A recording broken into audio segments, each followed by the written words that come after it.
ഇന്നത്തെ വീഡിയോയിൽ നമ്മൾ പറയാൻ പോകുന്നത് മെമ്മറി ഐസികളെ കുറിച്ചാണ്. മൊബൈൽ ഫോണിനകത്ത് ഉപയോഗിക്കുന്ന സ്റ്റോറേജ് ഡിവൈസുകൾ അല്ലേ, അതിനെക്കുറിച്ചാണ് പറയുന്നത്. നമുക്കറിയാം ഒരുപാട് ഫയലുകൾ നമ്മൾ ഇതിനകത്ത് സ്റ്റോർ ചെയ്യുന്നുണ്ട്. അതേപോലെ ആൻഡ്രോയിഡ് ആയാലും iOS ആയാലും ഇതിൻ്റെയൊക്കെ ഫയലുകളൊക്കെ ഫോണിനകത്ത് സേവ് ചെയ്യുന്നുണ്ട്.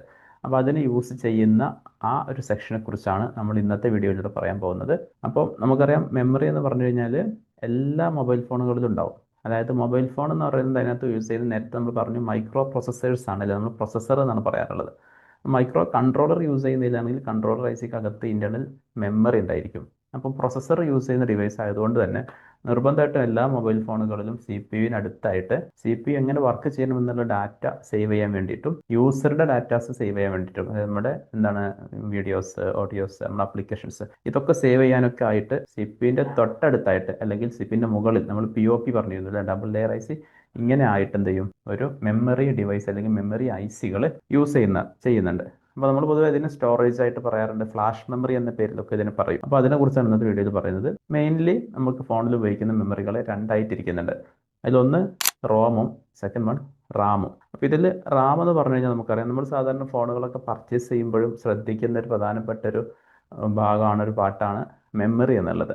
ഓക്കെ, ഇന്റേണൽ എത്ര ഉണ്ട്, എത്ര റാം ഉണ്ട്, ഈ കാര്യം നമ്മൾ എപ്പോഴും നോക്കാറുണ്ട്.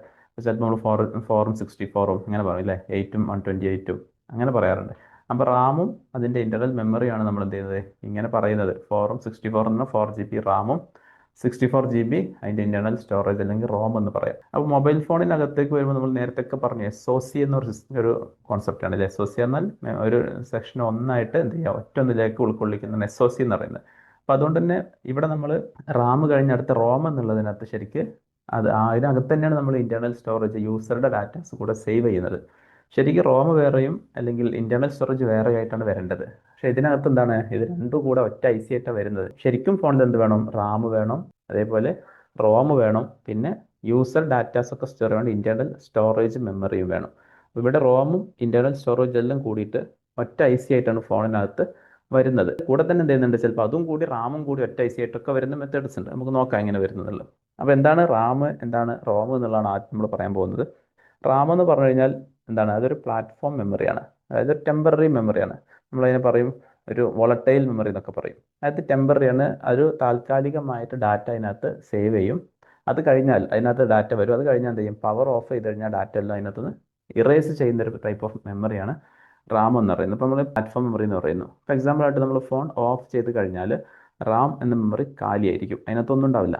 ഇനി നമ്മൾ ഫോൺ ഓൺ ചെയ്യുമ്പോൾ എന്ത് ചെയ്യും, അതിന് അത്യാവശ്യം വേണ്ട, ഓൺ ആവാൻ വേണ്ട ഫയലുകളൊക്കെ റോമിൽ നിന്ന് എന്ത് ചെയ്യും, ഇതിൻ്റെ റാമിലേക്ക് കോപ്പി ചെയ്യും. അങ്ങനെ ആ കാര്യങ്ങളൊക്കെ ഇതിലേക്ക് കോപ്പി ചെയ്ത് വരുമ്പോൾ മാത്രമേ റാമിൽ ഫയലുകൾ ഉണ്ടാവുള്ളൂ. അപ്പോൾ നമ്മൾ ഏതെങ്കിലും ഒരു ആപ്ലിക്കേഷൻ ഓപ്പൺ ചെയ്യുന്നുണ്ടെങ്കിൽ ആ ആപ്ലിക്കേഷൻ എന്താ ചെയ്യുന്നത്, നേരെ റോമിൽ റാമിലേക്ക് എടുത്ത് വെക്കും. റാമിൽ വെച്ചിട്ടാണ് എന്ത് ചെയ്യുക, ഇതിനെ പ്രോസസ്സ് ചെയ്യുക. അതുകൊണ്ട് നമ്മളൊരു പ്ലാറ്റ്ഫോം മെമ്മറി അല്ലെങ്കിൽ ടെമ്പററി മെമ്മറി എന്നൊക്കെ പറയുന്നത്. ഇനി നമ്മളങ്ങനെ ആപ്ലിക്കേഷൻസ് ഒക്കെ വർക്ക് ചെയ്യുന്ന സമയത്ത് നമ്മളിപ്പോൾ എന്തെങ്കിലും ടൈപ്പ് ചെയ്യുകയാണെങ്കിൽ നമുക്കറിയാമല്ലോ, ടൈപ്പ് ചെയ്യുമ്പോൾ സേവ് ചെയ്യണോ ചോദിക്കും അല്ലേ. ക്ലോസ് ചെയ്യുമ്പോൾ സേവ് ചെയ്യാറ് എന്താണ്, അതിന് അതേ അർത്ഥത്തിൽ റോമിലേക്ക് എടുത്ത് വെക്കുക.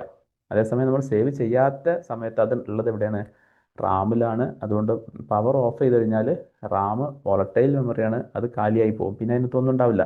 അപ്പോൾ പവർ ഓഫ് ചെയ്തതിന് ശേഷവും യൂസ് ചെയ്യാനുള്ള ഫയലുകളാണ്, ഡാറ്റാസ് ആണെന്നുണ്ടെങ്കിൽ എന്ത് ചെയ്യണം, അത് നമ്മൾ എപ്പോഴും സേവ് ചെയ്തിട്ട് റോമിലേക്ക് അതുപോലെ എടുത്ത് വെക്കണം. അപ്പോൾ റാമിലാണ് നമ്മൾ ഡയറക്റ്റ് ആക്സസ് ചെയ്യുന്നുണ്ടാവുക, റാമിൽ നിന്നാണ് നമ്മൾ പ്രവർത്തിപ്പിക്കുന്നുണ്ടാവുക. പിന്നീട് ആവശ്യമുള്ള ഫയലുകളാണെങ്കിൽ എന്ത് ചെയ്യണം, സേവ് അടിച്ചിട്ട് നമ്മൾ സാധാരണ റോമിലേക്ക് എടുത്ത് വെക്കാറുണ്ട്. അതൊക്കെ നമ്മൾ ചെയ്യുന്ന മെത്തേഡ്സ് ആണ്. അപ്പോൾ അതിൻ്റെ ഇൻ്റർണലിൽ നടക്കുന്നത് ഇതാണ്. റാമിൽ നിന്നും റോമിലേക്ക് എന്ത് ചെയ്യണം, ഫയലുകൾ നമ്മൾ ഫ്യൂച്ചർ ആവശ്യങ്ങൾക്ക് വേണ്ടി ചെയ്യുന്നതിനും ശരിക്കും സേവ് എന്ന് പറയുന്നത്. അപ്പോൾ റാം എന്ന് പറയുന്നത് അങ്ങനെയാണ്. റാമിൻ്റെ സൈസ് കൂടുമ്പോഴാണ് എന്ത് ചെയ്യുക, പ്രോസസ്സറിന് വളരെ ഫാസ്റ്റായിട്ട് വർക്ക് ചെയ്യാൻ കഴിയുക. കഴിഞ്ഞ ദിവസം നമ്മൾ പ്രോസസ്സറിൻ്റെ CPU ക്ലാസ് പറഞ്ഞപ്പോൾ അതിനകത്ത് കുറേ കാര്യങ്ങൾ പറഞ്ഞിരുന്നു അല്ലേ. അതിൻ്റെ സ്പീഡ്, ക്ലോക്ക് സ്പീഡ്, അതുപോലെ അതിൻ്റെ ഫാബ്രിക്കേഷനിൽ വരുന്ന നാനോമീറ്റർ ടെക്നോളജി, ഇതൊക്കെ പറഞ്ഞു. ഇതെല്ലാം അതിൻ്റെ ഒരു പാർട്ടാണ് എന്ന് പറഞ്ഞു. കോഡ് കോർ അല്ലെങ്കിൽ ഒക്ടാ കോർ എന്നൊക്കെ പറയുമ്പോൾ അതിനെ പറ്റിയൊക്കെ പറഞ്ഞു. അതേപോലെ എന്ത് വേണം, നല്ല സൈസുള്ളൊരു മെമ്മറി കൂടെ, റാം കൂടെ ഉണ്ടെങ്കിൽ ആ CPU അത്രയും പെർഫോം ചെയ്യാൻ കഴിയുള്ളൂ. കാരണം റാം എത്രത്തോളം സൈസ് ഉണ്ടോ അത്രയും ആപ്ലിക്കേഷൻസിനെ നമുക്ക് ലൈവായിട്ട് അറ്റ് എ ടൈം ഓൺ ചെയ്ത് പ്രവർത്തിപ്പിക്കാൻ വേണ്ടി കഴിയും. റാമിൻ്റെ സൈസ് കൂടാണെങ്കിൽ ഫോണുകൾ വാങ്ങിക്കുന്ന സമയത്ത് നമ്മൾ പൊതുവെ നല്ല റാം കൂടിയ ഫോണുകളാണ് നമ്മൾ വാങ്ങിക്കാറുള്ളത്. അതിൻ്റെ റീസൺ നമ്മൾ പറയുന്നതാണ് സിസ്റ്റം സ്പീഡ് അല്ലേ. ഫോൺ നല്ല ഫാസ്റ്റ് ആയിരിക്കും, ഹാങ് ആവില്ല എന്ന് പറയും. അപ്പോൾ അതിൻ്റെ ടെക്നിക്കൽ വശം ഇതാണ്. റാമിലാണ് ഇതിൻ്റെ ആപ്ലിക്കേഷൻസ് അറ്റ് എ ടൈം ലൈവായിട്ട് നടക്കുന്നതെന്നുകൊണ്ട് എല്ലാം കൂടെ നമ്മൾ ഒരുമിച്ച് ഓൺ ചെയ്യുമ്പോൾ ഹാങ് ആവാതിരിക്കണമെന്നുണ്ടെങ്കിൽ റാമിൻ്റെ മെമ്മറി കപ്പാസിറ്റി കൂടുതലുണ്ടായിരിക്കണം. ഇനി റോമിനെ കുറിച്ച്, റോം എന്ന് പറഞ്ഞതിന് ഇന്റേണൽ സ്റ്റോറേജ് ആണ്. ഇതിനകത്ത് ഓപ്പറേറ്റിംഗ് സിസ്റ്റം, അതായത് ആൻഡ്രോയിഡ് അല്ലെങ്കിൽ iOS ആണെങ്കിൽ അത്, അങ്ങനെയുള്ള സാധനങ്ങളും വരും. പിന്നെ യൂസർ ഫയലുകൾ, നമ്മുടെ ആപ്ലിക്കേഷൻസ്, അതുപോലെ നമ്മുടെ യൂസർ ഡാറ്റാസ് ആയിട്ട് വരുന്ന വോയിസുകൾ, അതുപോലെ ഓഡിയോ മെസ്സേജുകൾ അല്ലെങ്കിൽ വീഡിയോസ് നമ്മൾ ഷൂട്ട് ചെയ്യുന്നത്, നമ്മുടെ നോട്ട്സ്, ഇങ്ങനത്തെ യൂസറുടെ ഡാറ്റാസും ഓപ്പറേറ്റിംഗ് സിസ്റ്റം ഫയലുകളുമാണ് എന്ത് ചെയ്യുക, ഈ റോമിനകത്ത് സേവ് ചെയ്യുക. അപ്പം റോമിനകത്ത് ശരിക്കും സിസ്റ്റം ഫയലുകൾ സേവ് ചെയ്യുന്നൊരു ഭാഗം നമ്മൾ ശരിക്കും റോമായിട്ടും മറ്റത് ഇന്റർണൽ സ്റ്റോറേജ് ആയിട്ടാണ് ശരിക്കും വരേണ്ടത്. പക്ഷെ നമ്മൾ മൊബൈൽ ഫോണിൻ്റെ കേസിൽ ഇത് രണ്ടും റോം എന്ന് വിളിക്കാൻ കാരണം എന്താണ്, ഇത് രണ്ടും കൂടെ കൂടിയിട്ട് എല്ലാ ഫോണിലും ഒറ്റ IC ആയിട്ടാണ് വരുന്നത്. അതുകൊണ്ടാണ് നമ്മൾ എന്ത് ചെയ്യുന്നത്, അങ്ങനെ വിളിക്കുന്നത്. ഇനി ഈ റോമിൽ തന്നെ 2 തരം റോമുകൾ യൂസ് ചെയ്യുന്നത് ടെക്നോളജിയിലുള്ള വ്യത്യാസമാണ്. അപ്പോൾ പൊതുവെ നമ്മൾ പറയാം eMMC, അതുപോലെ മറ്റൊന്ന് UFS എന്ന്. ടെക്നീഷ്യന്മാർ എപ്പോഴും പറയുന്ന സംഭവമാണ് ഇത് eMMC അല്ലെങ്കിൽ UFS. അപ്പോൾ ഇവിടെ മനസ്സിലാക്കേണ്ടതുള്ളൂ, eMMC എന്ന് പറഞ്ഞു കഴിഞ്ഞാൽ നമ്മുടെ ഈ സ്റ്റോറേജ് മെമ്മറികൾ റോം നിർമ്മിക്കുന്നതിലുള്ള നമ്മൾ ആദ്യം ഉപയോഗിച്ചിരുന്ന ടെക്നോളജി മെത്തേഡാണ് eMMC എന്ന് പറയുന്നത്. വ്യത്യാസം, eMMC പൊതുവെ വളരെ സ്ലോ ആയിരിക്കും. UFS എന്നുള്ളത് പിന്നീട് വന്ന അഡ്വാൻസ്ഡ് മെമ്മറി ടെക്നോളജിയാണ്. അപ്പോൾ അതിനകത്ത് കുറച്ചുകൂടെ ഫാസ്റ്റ് മെമ്മറി ആയിരിക്കും UFS എന്നുള്ളത്. മെമ്മറിയുടെ ഫാസ്റ്റ് ഉദ്ദേശിക്കുന്നത്, മെമ്മറി എന്ന് പറഞ്ഞാൽ എന്താണ്, ഒരു ഡാറ്റ അതിലേക്ക് നമ്മൾ റീഡ് ചെയ്യുക, അല്ല ഇത് റീഡ് ചെയ്യുക, അതുപോലെ അതിലേക്ക് റൈറ്റ് ചെയ്യുക, 2 കാര്യങ്ങളുണ്ടാവുക. അപ്പോൾ ഈ റീഡിങ്ങും റൈറ്റിങ്ങും വളരെ ഫാസ്റ്റ് ആയിരിക്കും UFSലുണ്ടാവുക.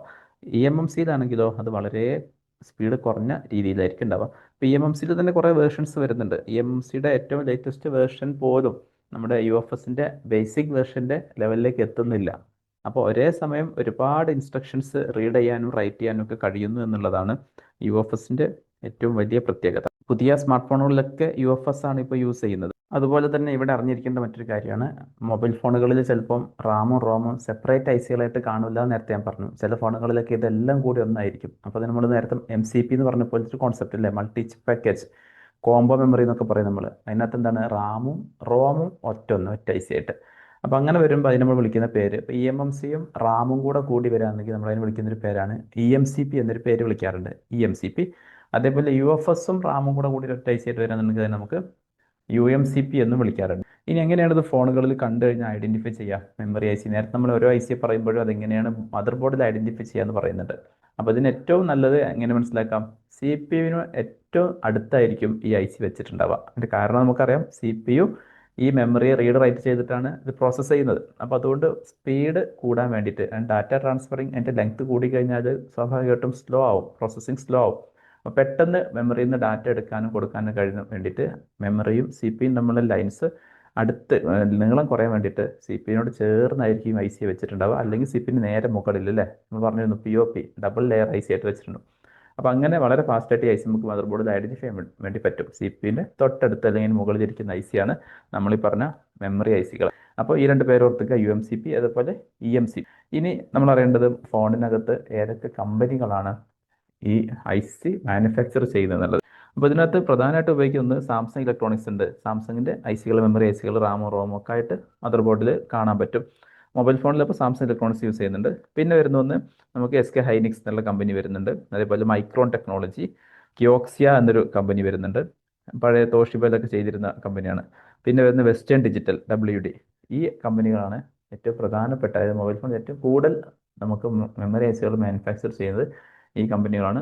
ഇതല്ലാത്ത മറ്റ് കമ്പനികൾ മൊബൈൽ ഫോണിൽ വരുന്നുണ്ട്. പ്രധാനപ്പെട്ടതിന് മാത്രമാണ് ഞാൻ ഇവിടെ എടുത്ത് പറഞ്ഞിട്ടുള്ളത്. ഇനി നമ്മൾ ഈ മെമ്മറി ICകളെ കുറിച്ച് പഠിക്കുമ്പോൾ അറിഞ്ഞിരിക്കേണ്ട പ്രധാനപ്പെട്ട ഒരു ടേമാണ് LPDDR. നമ്മൾ സ്കീമാറ്റിക്സിലും മറ്റുമൊക്കെ ഈ ടേം കാണാറുണ്ട്. അപ്പോൾ എന്താണ് LPDDR? DDR നമ്മൾ നേരത്തെ പലപ്പോഴും കേട്ടിട്ടുണ്ടാവും, അല്ലേ? റാമിനെ പറയുന്നിടത്തൊക്കെ, കമ്പ്യൂട്ടറിൻ്റെ റാമുകളൊക്കെ പറയുമ്പോൾ DDR 2, 3, 4 അങ്ങനെയൊക്കെ പേരുകൾ പറയാറുണ്ട്. അപ്പോൾ ഇവിടെ വരുന്ന ഒന്നാണ് LPDDR. LPDDR എന്ന് പറഞ്ഞാൽ low power double data rate. Okay, പേരിൽ തന്നെ ലോ പവർ. അപ്പോൾ ഇതിൻ്റെ ഏറ്റവും വലിയ പ്രത്യേകത, ഈ ഒരു മെമ്മറി, ഒരു റാം വർക്ക് ചെയ്യാൻ വേണ്ടിയിട്ട് വളരെ ചെറിയ പവർ മതി. അത് മാത്രമല്ല, ഇതിനെന്താണ്, ഹൈ സ്പീഡായിട്ടുള്ള മെമ്മറിയാണ് LPDDR വരുന്നത്.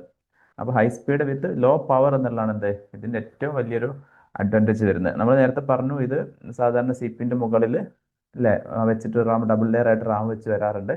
പഴയ ഫോണുകളിലൊക്കെ വരുമ്പോൾ മുകളിൽ വന്നിരുന്ന ICയിൽ റാമും റോമും ഒക്കെ കൂടിയിട്ട് വന്നിരുന്നു. പക്ഷെ പുതിയ ഫോണുകളിലേക്ക് എങ്ങനെയാണ്, CPU മുകളിൽ റാമും തൊട്ടപ്പുറത്ത് എവിടെയെങ്കിലും എന്താവും, ഫ്ലാഷ് ICകൾ സ്റ്റോറേജിന് വേണ്ടി വേറെ യൂസ് ചെയ്തിട്ടുണ്ടാവും. അങ്ങനെ സ്ട്രക്ചർ വരുന്നത്. അപ്പോൾ ഇതിൻ്റെ മുകളിൽ വരുന്ന ഈ റാം ഇപ്പം വരുന്നതായിരിക്കും കൂടുതലും LPDDR ആണ്. അപ്പോൾ LPDDRൻ്റെ വേറെ വേറെ വെർഷൻസ് LPDDR3 ഉണ്ടായിരുന്നു, പിന്നെ LPDDR4 അല്ലെങ്കിൽ 4X വരുന്നുണ്ട്, പിന്നെ LPDDR5 അല്ലെങ്കിൽ 5X ഒക്കെ വരുന്നുണ്ട്. അപ്പോൾ ഇതിൽ ഓരോന്നും കൂടി കൂടി വരുമ്പോൾ സ്പീഡ് കൂടുതലായിരിക്കും. LPDDR5 എന്നൊക്കെ പറയുന്നത് വളരെ ചെറിയ വോൾട്ടേജാണ് വർക്ക് ചെയ്യുന്നത്. എന്തിനാ ഇങ്ങനെ ലോ വോൾട്ടേജ് അല്ലെങ്കിൽ പവർ കുറച്ച് കഴിയുമ്പോൾ ഗുണം എന്താണ്? ബാറ്ററി ബാക്കപ്പ് കൂടും. റാം എന്ന് പറഞ്ഞാൽ നമുക്കറിയാം പ്ലാറ്റ്ഫോം മെമ്മറി ആണല്ലേ. അപ്പോൾ അതിൻ്റെ പവർ കുറച്ച് കഴിഞ്ഞാൽ ബാറ്ററി ബാക്കപ്പ് കൂട്ടാൻ വേണ്ടി പറ്റും. അപ്പോൾ സ്കിമാറ്റിക്സിലൊക്കെ നോക്കുമ്പോൾ കാണാം VDD1, VDD2, VDDQ എന്നൊക്കെ പറഞ്ഞുള്ള വോൾട്ടേജസ് ആണ് സാധാരണ റാം വോൾട്ടേജ് ആയിട്ട് വരുന്നത്. അപ്പോൾ ഇതിൽ LPDDR5 വരുന്നതിൽ ഈ റാമിൻ്റെ വോൾട്ടേജ് വരുന്നത് ഏകദേശം 0.5 വോൾട്ട് മുതൽ 1.1 വോൾട്ട് വരെയൊക്കെ വരുന്നുള്ളൂ. വളരെ ചെറിയ വോൾട്ടേജാണ്. അപ്പോൾ ഇതാണ് ഇതിൻ്റെ ഏറ്റവും വലിയ പ്രത്യേകത. അപ്പോൾ നമ്മൾ മെമ്മറിയെ പറ്റി പഠിക്കുമ്പോൾ എന്ത് ചെയ്യണം? LPDDR എന്ന ആ ഒരു കോൺസെപ്റ്റ് അല്ലെങ്കിൽ ആ ഒരു സംഭവം പുതിയ ഫോണുകളിൽ വരുന്നതിനെ പറ്റി നമുക്കൊരു ധാരണ ഉണ്ടാവണം. ഇനി എന്താണ് ഇതുമായി ബന്ധപ്പെട്ട് കംപ്ലയിൻസ്. ഇപ്പം മെമ്മറി ഐസികൾ കംപ്ലൈൻ്റ് ആയി കഴിഞ്ഞാൽ എന്ത് കംപ്ലൈൻ്റ് ആവും വരിക? നമുക്കറിയാം ഇതിനകത്താണ് OS വർക്ക് ചെയ്യുന്നത് അല്ലേ, OS സ്റ്റോർ ചെയ്യുന്നത്, അതേപോലെ തന്നെ ഒരുപാട് ഫയൽ സിസ്റ്റം ഫയലുകളൊക്കെ കീപ്പ് ചെയ്യുന്നത്. അപ്പോൾ സ്വാഭാവികമായിട്ടും മെമ്മറി ഐസികൾ ഒഴിവാക്കി റിമൂവ് ചെയ്താൽ ഫോൺ ഡെഡ് ആയിരിക്കും. നമുക്ക് ആലോചിച്ച് തന്നെ അറിയാൻ പറ്റും, അതിൽ ഫയലുകളൊന്നും ഉണ്ടാവില്ല. ഇനി അതേപോലെ തന്നെ ലോഗോ ഓൺലി ആയിട്ട് ഇപ്പോൾ ഓൺ ആക്കുമ്പോൾ അപ്പോൾ സാംസങ്ങിൻ്റെ ലോഗോ മാത്രം വന്ന് നിൽക്കുന്ന അവസ്ഥ, കംപ്ലീറ്റ് ബൂട്ട് ചെയ്ത് വരാതിരിക്കുക, ഇങ്ങനെയൊക്കെ വരുമ്പോൾ അത് മെമ്മറി ഐസികളുടെ പ്രശ്നം കൊണ്ട് വരും. അതുപോലെ ഫോൺ റീസ്റ്റാർട്ട് സംഭവിക്കാറുണ്ട്. പിന്നെ ഞാൻ പറഞ്ഞ കംപ്ലീറ്റ്ലി ഡെഡ് വരുന്നുണ്ട്. അതുപോലെ ഹാങ് ആയിട്ട് വരാറുണ്ട്. പിന്നെ അതുപോലെ ഏതെങ്കിലും ആപ്ലിക്കേഷൻസ് ഒക്കെ വർക്ക് ചെയ്യുന്ന സമയത്ത് എന്തെങ്കിലും എറേഴ്സ് വന്നിട്ട് സ്റ്റോപ്പായി പോവുക, അങ്ങനെയൊക്കെ തുടങ്ങി കുറേ കംപ്ലയിൻസ് വരാറുണ്ട്. അപ്പം മെമ്മറി ഐസികൾ അല്ലെങ്കിൽ റാം എന്നൊക്കെ പറയുന്നത് എന്താണ്? ഫോണിൽ വളരെ ഇമ്പോർട്ടൻ്റ് ആയിട്ടുള്ള IC തന്നെയാണ്. അപ്പോൾ മെമ്മറി ഐസിയെ കുറിച്ച് ഇപ്പോൾ നമ്മൾ ഇത്ര പഠിക്കുന്നുള്ളൂ. ഇനി നമ്മൾ സ്കിമാറ്റിക്സിലേക്കും മറ്റു വേറെ സമയങ്ങളിൽ സ്കിമാറ്റിക്സ് ഇത്രയും ഡീറ്റെയിൽ കാര്യങ്ങൾ കാണിച്ചു തരാം. പിന്നെ ഇതിൻ്റെ റിപ്പയർ ലെവലിലേക്ക് എന്തെങ്കിലും പ്രോഗ്രാമിനും മറ്റൊക്കെ വരുന്നുണ്ട്. അപ്പോൾ നമുക്ക് പരമാവധി നമുക്ക് ക്ലാസ് യൂട്യൂബ് വഴി ചെയ്യാൻ പറ്റുന്ന മാക്സിമം ചെയ്യാം. അപ്പോൾ എന്തെങ്കിലും സംശയങ്ങൾ ഉണ്ടെങ്കിൽ നിങ്ങൾക്ക് ചോദിക്കാവുന്നതാണ്.